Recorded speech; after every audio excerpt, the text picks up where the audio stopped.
എത്ര ക്രൂരമായിട്ടാണ്! എന്ത് കാര്യത്തിനാ? അടിച്ച് പേടിപ്പിച്ചിട്ട് പൈസ മേടിക്കാൻ വേണ്ടിയിട്ടാണ്.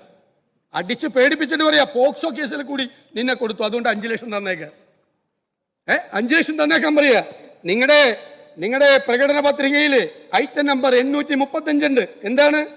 പോലീസ് ജനങ്ങളോട് മര്യാദയോടെ പെരുമാറുമെന്നും ലോക്കപ്പുകളിൽ മനുഷ്യാവകാശ ധ്വംസനം നടക്കില്ല എന്ന് ഉറപ്പുവരുത്തും. ഇതാണ് നടക്കുന്നത്. ഇതാണ് പോലീസ് സ്റ്റേഷനുകളിൽ മുഴുവൻ നടക്കുന്നത്. ഞാൻ ചോദിക്കട്ടെ, ഞങ്ങൾ അറിഞ്ഞില്ല, നിങ്ങളറിയല്ലോ. മുഖ്യമന്ത്രി, അങ്ങല്ലേ ആഭ്യന്തര വകുപ്പിന്റെ ചുമതലയുള്ളയാൾ, അങ്ങയുടെ കീഴിൽ ഒരു ഇന്റലിജൻസ് സംവിധാനം ഇല്ലേ, സ്പെഷ്യൽ ബ്രാഞ്ച് ഇല്ലേ? ഈ ക്രൂരമായ ആക്രമണങ്ങൾ നടന്നത് പോലീസിന്റെ മുതിർന്ന ഉദ്യോഗസ്ഥർ അറിയാലോ. അവരുടെ അടുത്ത് പരാതികൾ വന്നിട്ടുണ്ടല്ലോ. ഈ കേസുകളിൽ നിരവധി.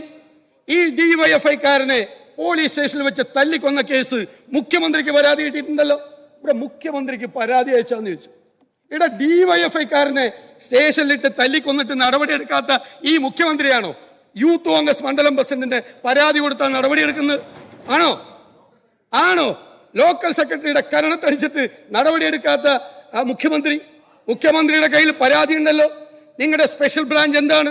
നിങ്ങളുടെ ഇന്റലിജൻസ് സംവിധാനം നിങ്ങളെ ഇതൊന്നും അറിയിക്കുന്നില്ലെങ്കിൽ ആ ഇന്റലിജൻസ് സംവിധാനം പിരിച്ചുവിടത്.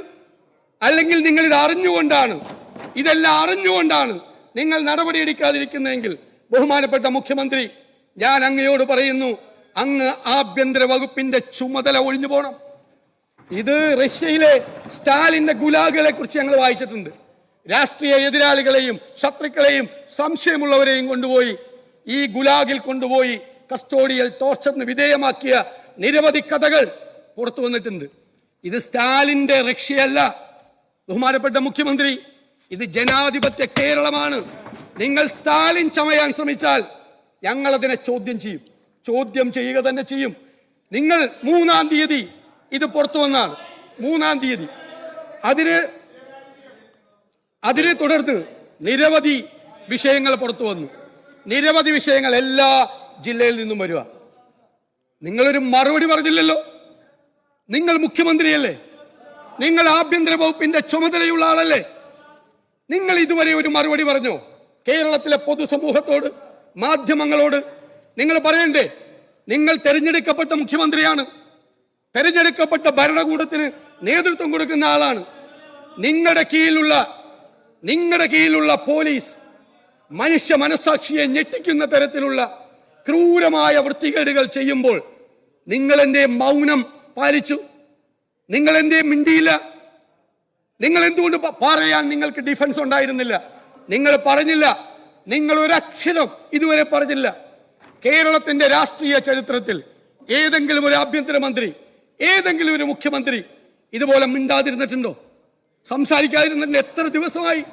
ഞാൻ തന്നെ അങ്ങയോട് പറഞ്ഞു നിരവധി വിഷയം. നിങ്ങളുടെ പോലീസ് എങ്ങോട്ട് പോകുന്നു? എന്താ പറ്റിയത്? പോലീസ്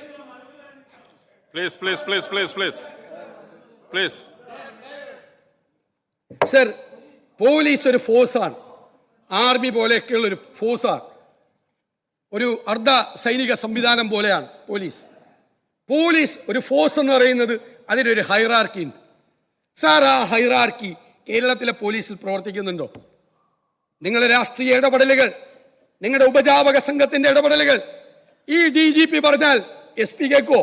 കാരണം SP വെച്ചിരിക്കുന്ന വേറാളാ. SP പറഞ്ഞാൽ SHO കേൾക്കുവാ? SHOക്ക് കമ്മിറ്റ്മെന്റ്, അക്കൗണ്ടബിലിറ്റി വേറെ ആളുകളോടാണ്. നിങ്ങൾ ഈ 9 വർഷക്കാലം കൊണ്ട് പോലീസിന്റെ ഹൈറാർക്കി നിങ്ങൾ തകർത്ത് തരിപ്പണമാക്കി.